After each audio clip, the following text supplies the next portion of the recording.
How to hide Instagram online status. Now, if you want to hide your online status from everyone on Instagram, including your followers and everyone on the internet, all you have to do is to tap on this profile icon right here and click on these three lines on the upper corner. Now you just have to scroll down and search for messages and story replies.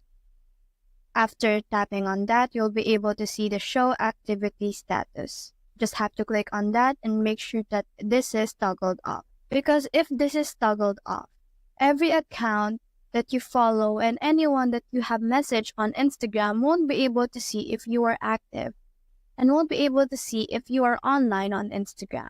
They won't also see when did you last get online on Instagram.